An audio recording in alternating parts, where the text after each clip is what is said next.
ಎಲ್ಲರಿಗೂ ನಮಸ್ಕಾರ. ನನಗೆ ಕನ್ನಡ ಸರಿಯಾಗಿ ಬರೋದಿಲ್ಲ. ಏನಾದರೂ ತಪ್ಪು ಮಾತಾಡಿದರೆ ದಯವಿಟ್ಟು ಮನ್ನಿಸಬೇಕು.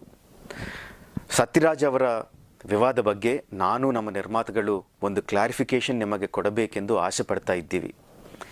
ಕೆಲವು ವರ್ಷಗಳ ಪೂರ್ವ ಅವರು ಮಾಡಿದ ಕಮೆಂಟ್ಸ್ ನಿಮ್ಮಲ್ಲಿ ಅನೇಕರಿಗೆ ಮನಸ್ಸಿನಲ್ಲಿ ನೋವು ತಂದಾಯಿತು. ಆದರೆ ಆ ಕಮೆಂಟ್ಸ್ಗೂ ನಮಗೂ ಯಾವ ರೀತಿಯಲ್ಲೂ ಸಂಬಂಧವೂ ಇಲ್ಲ. ಅದು ಕೇವಲ ಸತ್ಯರಾಜ್ ಅವರ ವ್ಯಕ್ತಿಗತ ಅಭಿಪ್ರಾಯ.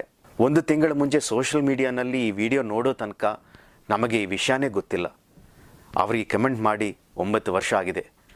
ಆಮೇಲೆ ಅವರು ನಟಿಸಿ ನಿರ್ಮಿಸಿರುವ ಎಷ್ಟೋ ಚಿತ್ರಗಳು ಕರ್ನಾಟಕದಲ್ಲಿ ರಿಲೀಸ್ ಆಗಿವೆ. ಬಾಹುಬಲಿ ಪಾರ್ಟ್ 1 ಕೂಡ ರಿಲೀಸ್ ಆಗಿದೆ. ಅದಕ್ಕೆಲ್ಲ ನೀವು ಹೇಗೆ ಆದರಣೆ ತೋರಿಸಿದ್ದೀರೋ ಅದೇ ರೀತಿಯಲ್ಲಿ ಬಾಹುಬಲಿ ಪಾರ್ಟ್ 2 ಕೂಡ ಆಧರಿಸಬೇಕೆಂದು ರಿಕ್ವೆಸ್ಟ್ ಮಾಡ್ತಾ ಇದ್ದೀವಿ. ಸತ್ಯರಾಜ್ ಅವರು ಈ ಸಿನಿಮಾಕ್ಕೆ ನಿರ್ದೇಶಕರು ಅಲ್ಲ, ನಿರ್ಮಾಪಕರು ಅಲ್ಲ. ಈ ಸಿನಿಮಾದಲ್ಲಿ ನಟಿಸಿರುವ ಅನೇಕ ಆರ್ಟಿಸ್ಟ್ಗಳಲ್ಲಿ ಅವರು ಒಬ್ಬರು. ಈ ಸಿನಿಮಾ ನಿಲ್ಲಿಸಿಬಿಟ್ರೆ ಅವರಿಗೆ ಬರೋ ನಷ್ಟ ಏನೂ ಇಲ್ಲ.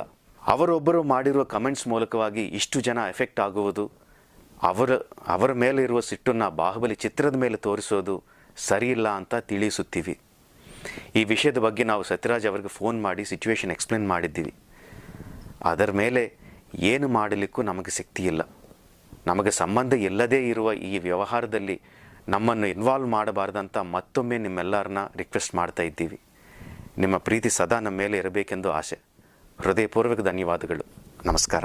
Please subscribe. Please do subscribe. Please subscribe. Please subscribe. Please subscribe to our YouTube channel.